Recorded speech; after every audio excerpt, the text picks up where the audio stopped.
All right, movie lovers, I have a special treat for you today. Not only am I going to talk to one of my favorite all-time directors, Ron Howard, but you're also going to hear from Tom Hanks, Omar Sy, Felicity Jones, and Ben Foster. We're here for an Inferno movie, and we're at the Forte Belvedere with the Duomo right behind me in Florence, Italy. I'm having such a great time. Y'all will not believe it, but the movie is even greater. So y'all check it out. This is what I have been seeing. Look, look, look. This is not in the original painting. Here's another one. Prophecy. Oh my God. Dante's Inferno isn't fiction, it's a prophecy. Someone created a plague. Our population is spiraling out of control. Inferno is the cure. They're gonna wipe out half the world's population unless we find this virus. They left a trail. You won't be able to trust your own thoughts for a while. Human lives are at stake. If a plague exists, you know what governments will do to get it. The professor has become a liability. Go, let's get him. Here. There's always a way out. It's nice to have you back, Professor.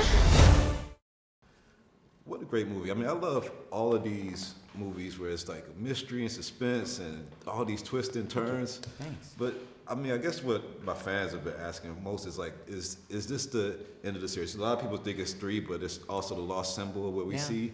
Well, we never thought of it. We never thought of it as a franchise. And when I say we, I'm talking about Tom Hanks and also Brian Grazer, my producing partner at Imagine. And Lost Symbol was a great novel. We loved it, and we tried to develop it, and we couldn't get it to the point where we thought, we could give a movie audience, really what it deserved in terms of something fresh as it relates to the franchise, something fresh as it relates to the Robert Langdon character. So we stepped back and look, Sony may do it someday. Maybe we'll get a solution. Who knows? Yeah. Dan Brown's writing another novel. I would never say never because these are really cool, fascinating movies to work on.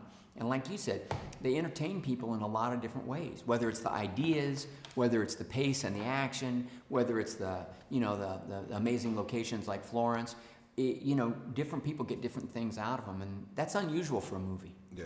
In this chapter, Robert Langdon loses his memory, and he's had flashes of things that he remembers. And I know it's been almost 40 years since you did Grand Theft Auto and everything. But if heaven forbid you was to lose your memory, what movie do you think that you made would stand out the most? Like, what do you think would be like that?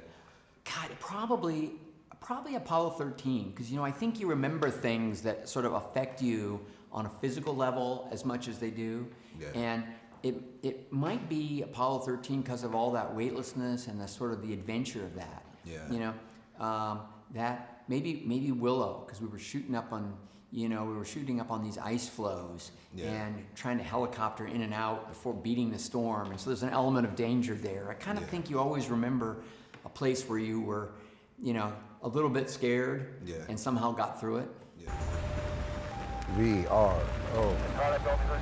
Got to rearrange these letters. Overcoat, covered, cat. God, I used to be good at this.